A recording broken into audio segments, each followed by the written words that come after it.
ओम शांति। 31/3/21 की साकार वाणी। बाबा बोले, मीठे बच्चे, एक बाप ही नंबर 1 एक्टर है जो पतितों को पावन बनाने की एक्ट करते हैं। पाप जैसी एक्ट कोई कर नहीं सकता। प्रश्न, सन्यासियों का योग जिस्मानी योग है, रूहानी योग बाप ही सिखलाते हैं, कैसे? उत्तर, सन्यासी ब्रह्म तत्व से योग रखना सिखलाते हैं। अब वो तो रहने का स्थान है, तो वो जिस्मानी योग हो गया। तत्व को सुप्रीम नहीं कहा जाता। तुम बच्चे सुप्रीम रूह से योग लगाते, इसलिए तुम्हारा योग रूहानी योग है। ये योग बाप ही सिखला सकते, दूसरा कोई भी सिखला ना सके, क्योंकि वही तुम्हारा रूहानी बाप है। गीत, तो प्यार का सागर है। ओम शांति। बच्चे, बहुत लोग कहते हैं ओम शांति अर्थात अपने आत्मा की पहचान देते हैं, परंतु खुद समझ नहीं सकते। ओम शांति का अर्थ बहुत निकालते हैं। कोई कहते ओम माना भगवान, परंतु नहीं, ये आत्मा कहती है ओम शांति। अहम आत्मा का स्वधर्म है ही शांत, इसलिए कहते हैं मैं हूँ शांत स्वरूप। ये मेरा शरीर है जिससे हम कर्म करते हैं। कितना सहज है। वैसे बाप भी कहते हैं ओम शांति, परंतु मैं सबका बाप होने कारण, बीज रूप होने कारण भी जो रचना रूपी झाड़ है, कल्प वृक्ष, उसके आदि मध्य अंत को जानता हूँ। जैसे तुम कोई भी झाड़ देखो तो उसके आदि मध्य अंत को जान जाओ, वो बीज तो जड़ है। तो बाप समझाते हैं ये कल्प वृक्ष है, इसके आदि मध्य अंत को तुम नहीं जान सकते, मैं जानता हूँ। मुझे कहते ही हैं ज्ञान का सागर। मैं तुम बच्चों को बैठ आदि मध्य अंत का राज समझा रहा हूँ। ये जो नाटक है, जिसको ड्रामा कहा जाता, जिसके तुम एक्टर्स हो, बाप कहते हैं मैं भी एक्टर हूँ। बच्चे कहते हैं हे बाबा, पतित पावन एक्टर बनाओ, आकर पतितों को पावन बनाओ। अब बाप कहते हैं मैं एक्ट कर रहा हूँ। अब बाप कहते हैं मैं एक्ट कर रहा हूँ। मेरा पार्ट सिर्फ इस संगम समय ही है, सो भी मुझे अपना शरीर नहीं है। मैं इस शरीर द्वारा एक्ट करता हूँ। मेरा नाम शिव है। बच्चों को ही तो समझाएंगे ना। पाठशाला कोई बंदरों व जानवरों की नहीं होती है, परंतु बाप कहते हैं कि इन 5 विकारों के होने कारण शक्ल तो मनुष्य जैसी है, लेकिन कर्तव्य बंदर जैसी है। बच्चों को बाप समझाते हैं कि पतित तो सब अपने को कहलाते ही हैं, परंतु ये नहीं जानते कि हमको पतित कौन बनाते हैं और पावन फिर कौन आकर बनाते हैं। पतित पावन कौन जिसको बुलाते हैं, कुछ भी समझ नहीं सकते। ये भी नहीं जानते हम सब एक्टर्स हैं। हम आत्मा ये चोला लेकर पाठ बजाती है। आत्मा परम धाम से आती है, आकर पाठ बजाती है। भारत के ऊपर ही सारा खेल बना हुआ है। भारत पावन, भारत पतित किसने बनाया? रावण ने। गाते भी है कि रावण का लंका पर राज्य था। बाप बेहद में ले जाते हैं। हे बच्चों, ये सारी सृष्टि बेहद का टापू है। वो तो हद की लंका है। इस बेहद के टापू पर रावण का राज्य है। पहले राम राज्य था, अब रावण राज्य है। बच्चे कहते हैं बाबा, राम राज्य कहाँ था? बाप कहते हैं बच्चे, वो तो यहाँ था ना, जिसको सब चाहते हैं। तुम भारतवासी आदि सनातन देवी देवता धर्म के हो, हिंदू धर्म के नहीं हो। मीठे मीठे सिकीले लाडले बच्चों, तुम ही पहले पहले भारत में थे। तुमको वो सतयुग का राज्य किसने दिया था? जरूर हेवनली गॉड फादर ही ये वर्षा देंगे। बाप समझाते हैं कि कितने और धर्म में कन्वर्ट हो गए हैं। मुसलमानों का जब राज्य था तो बहुतों को मुसलमान बनाया, क्रिश्चियन का राज्य था तो बहुतों को क्रिश्चियन बनाया, बौद्ध का तो यहाँ राज्य भी नहीं हुआ तो भी बहुतों को बौद्ध बनाया। कन्वर्ट किया है अपने धर्म में, आदि सनातन धर्म। जब प्राय लोप हो जाए तब तो फिर उस धर्म की स्थापना हो। तो बाप तुम सभी भारतवासियों को कहते हैं कि मीठे मीठे बच्चे, तुम सब बाप तुम सभी भारतवासियों को कहते हैं मीठ तो बाप तुम सभी भारतवासियों को कहते हैं कि मीठे मीठे बच्चे, तुम सब आदि सनातन देवी देवता धर्म के थे। तुमने 84 जन्म लिए, ब्राह्मण देवता क्षत्रिय वर्ण में आए, अब फिर ब्राह्मण वर्ण में आए हो देवता वर्ण में जाने के लिए। गाते भी है ब्राह्मण देवताय नमः। पहले ब्राह्मणों का नाम लेते हैं। ब्राह्मणों ने ही भारत को स्वर्ग बनाया है। ये है ही भारत का प्राचीन युग। पहले पहले जो राजयोग था, जिसका गीता में वर्णन है। गीता का योग किसने सिखलाया था? ये भारतवासी भूल गए हैं। बाप समझाते हैं कि बच्चे, योग तो मैंने सिखलाया था, यह है रूहानी योग, बाकी सब है जिस्मानी योग। सन्यासी आदि जिस्मानी योग सिखलाते हैं कि ब्रह्म से योग लगाओ, वो तो रॉन्ग हो जाता है। ब्रह्म तत्व तो रहने का स्थान है, वो कोई सुप्रीम रूल नहीं ठहरा। बाप को भूल गए हैं, तुम भी भूल गए थे, तुम अपने धर्म को भूल गए हो। ये भी ड्रामा में नूंद है। विलायत में योग था नहीं, हठ योग और राजयोग यहाँ ही है। वो निवृत्ति मार्ग वाले सन्यासी कभी राजयोग सिखला न सके। वो निवृत्ति वाले सन्यासी कभी राजयोग सिखला न सके, सिखाए वो जो जानता हो। सन्यासी लोग तो राजाए भी छोड़ देते हैं। गोपीचंद राजा का मिसाल है ना, राजाए छोड़ जंगल में चला गया, उसकी भी कहानी है। सन्यासी तो राजाए छुड़ाने वाले हैं, वो फिर राजयोग कैसे सिखला सकते।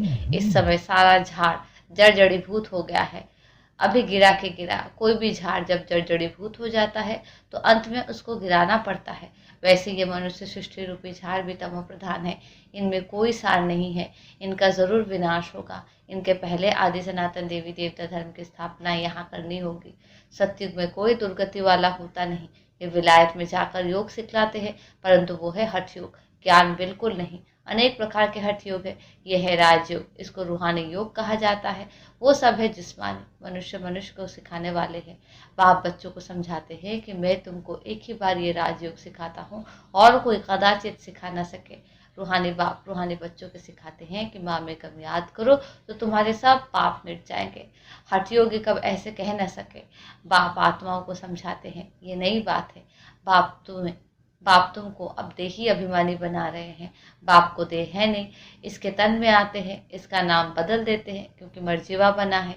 जैसे गृहस्थी जब सन्यासी बनते हैं तो मर्जीवा बने, गृहस्थ आश्रम छोड़ निवृत्ति मार्ग में ले लिए तो तुम्हारे भी मर्जीवा बनने से नाम बदल जाता है। पहले शुरू में सबके नाम लाए थे, फिर जो आश्चर्यवत सुनंती कथनती भागंती हो गए तो नाम आना बंद हो गया। इसलिए अब बाप कहते हैं कि हम नाम दें और फिर भाग जाए तो फालतू हो जाता है। पहले आने वाले के जो नाम रखे वो बहुत रमणीक थे, अब नहीं रखते। उनका रखे जो सदैव कायम भी रहे। बहुतों के नाम रखे फिर बाप को फारकती दे चले गए, इसलिए अब नाम नहीं बदलते। बाप समझाते हैं कि यह ज्ञान कृष्ण की बुद्धि में भी बैठेगा।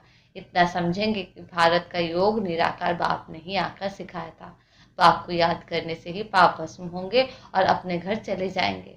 जो इस धर्म का होगा और कन्वर्ट हो गया होगा तो वो ठहर जाएगा। तुम जानते हो कि मनुष्य मनुष्य की सदगति नहीं कर सकते। ये दादा भी मनुष्य है, ये कहता है कि मैं किसकी सदगति नहीं कर सकता। ये तो बाबा हमको सिखलाते हैं कि तुम्हारी सदगति भी याद से होगी। बाप कहते हैं बच्चों, हे आत्माओं, मेरे साथ योग लगाओ तो तुम्हारे विकर्म विनाश होंगे।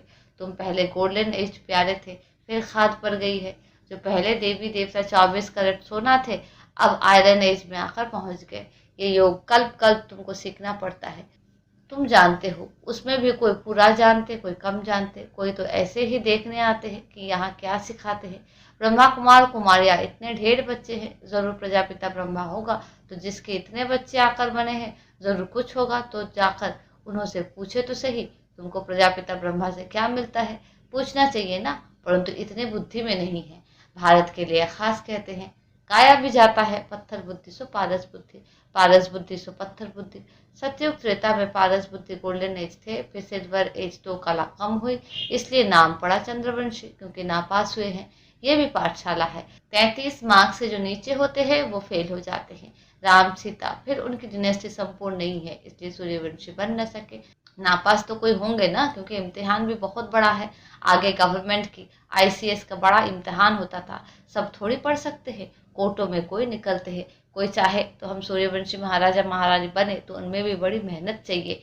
मम्मा बाबा भी पढ़ रहे हैं श्रीमत से, वे पहले नंबर में पढ़ते हैं, फिर जो माता पिता को फॉलो करते वही उनके तख्त पर बैठेंगे। सूर्यवंशी 8 डिनेस्टी चलती है, जैसे Edward the first the second चलता है। तुम्हारा कनेक्शन इन क्रिश्चियन से अधिक है। क्रिश्चियन घराने ने भारत की राजाई हब की, भारत का अथाह धन ले गए। फिर विचार करो तो सतयुग में कितना अथाह धन होगा। वहाँ की भेंट में तो यहाँ कुछ भी नहीं है, वहाँ सब खानियाँ भरतू हो जाती है। अब तो हर चीज़ की खानियाँ खाली होती जाती है। फिर चक्र रिपीट होगा तो फिर सब खानियाँ भरतू हो जाएगी। मीठे मीठे बच्चों, तुम अब रावण पर जीत पाकर राजाई ले रहे हो, फिर आधा कल्प बाद ये रावण आएगा, फिर तुम राजाई गवा बैठेंगे। अभी भारतवासी तुम कौड़ी मिसल बन गए हो। हमने तुमको हीरे जैसा बनाया, रावण ने तुमको कौड़ी जैसा बनाया है। समझते नहीं कि ये रावण कब आया, हम क्यों उनको जलाते हैं। कहते हैं कि ये रावण तो परंपरा से चला आता है। बाप समझाते हैं कि आधा कल्प के बाद ये रावण राज्य शुरू होता है। विकारी बनने कारण अपने को देवी देवता कह नहीं सकते। वास्तव में तुम देवी देवता धर्म के थे। तुम्हारे जितना सुख कोई नहीं देख सकते। सबसे अधिक गरीब भी तुम बने हो। दूसरे धर्म वाले बाद में वृद्धि को पाते हैं। क्राइस्ट आया पहले तो बहुत थोड़े थे, जब बहुत हो जाए तब तो राजाई कर सके। तुमको तो पहले राजाई मिलती है। ये तो सब ज्ञान की बातें हैं। बाप कहते हैं, हे आत्माएं, मुझ बाप को याद करो। आधा कल तुम देही अभिमान रहे हो, अब देही अभिमानी बनो। घड़ी घड़ी ये भूल जाते हो क्योंकि आधा कल्प की कट चढ़ी हुई है। इस समय तुम ब्राह्मण चोटी हो, तुम हो सबसे ऊंच। सन्यासी ब्रह्म से योग लगाते हैं, उनसे विक्रम विनाश नहीं होते। हर एक को सतो रजो तमो में आना जरूर है, वापस कोई भी जा नहीं सकते। जब सभी तमो प्रधान बन जाते हैं तब बाप आकर सभी को सतो प्रधान बनाते हैं, अर्थात सभी की ज्योति जग जाती है। हर एक आत्मा को अपना अपना पाठ मिला हुआ है। तुम हो हीरो हीरोइन पाठधारी। तुम भारतवासी सबसे ऊंच हो जो राज्य लेते हो फिर गवाते हो, और कोई राज्य नहीं लेता। वो राज्य लेते हैं बाहुबल से। बाबा ने समझाया है, जो विश्व के मालिक थे वही बनेंगे। तो सच्चा राजयोग बाप के सिवाय कोई सिखला न सके। जो सिखाते हैं वो सब अयथार्थ योग है, वापस तो कोई भी जा नहीं सकते। अभी है अंत, सभी दुख से छूटते हैं, फिर नंबरवार आना है। पहले सुख देखना है, फिर दुख देखना है। ये सब समझने की बातें हैं। कहा जाता है, हथ काटे दिल याद दे। काम करते रहो, बाकी बुद्धि योग बाप से हो। तुम आत्माएं आशिक हो एक माशूक की। अभी वो माशूक आया हुआ है। सभी आत्माओं सजनियों को गुल गुल बनाए ले जाएंगे। बेहद का साजन बेहद की सजनियां हैं। कहता है, मैं सबको ले जाऊंगा। फिर नंबरवार पुरुषार्थ अनुसार जाकर पद पाएंगे। भल गृहस्थ व्यवहार में रहो, बच्चों को संभालो। हे आत्मा, तुम्हारे दिल बाप की तरफ हो, यही याद की प्रैक्टिस करते रहो। बच्चे जानते हैं अभी हम स्वर्गवासी बनते हैं बाप को याद करने से। स्टूडेंट को तो बहुत खुशी में रहना चाहिए, ये तो बड़ा सहज है। ड्रामा अनुसार सबको रास्ता बताना है, कोई से डिबेट करने की दरकार नहीं है। अभी तुम्हारी बुद्धि में सारी नॉलेज आ गई है। मनुष्य बीमारी से छूटते हैं तो बधाइयाँ देते हैं, यहाँ तो सारी दुनिया रोगी है। थोड़े समय में जय जयकार हो जाएगी। अच्छा, मीठे मीठे से खिलाते बच्चों प्रति माता पिता बाप दादा का याद प्यार और गुड मॉर्निंग। रूहानी बाप के रूहानी बच्चों को नमस्ते। हम रूहानी बच्चों के रूहानी बाप को नमस्ते नमस्ते नमस्ते। धारणा के लिए मुख्य सार, पहली पॉइंट, सच्चे सच्चे आशिकपन हाथों से काम करते बुद्धि से माशूक को याद करने की प्रैक्टिस करनी है। बाप की याद से हम स्वर्गवासी बन रहे हैं, इस खुशी में रहना है।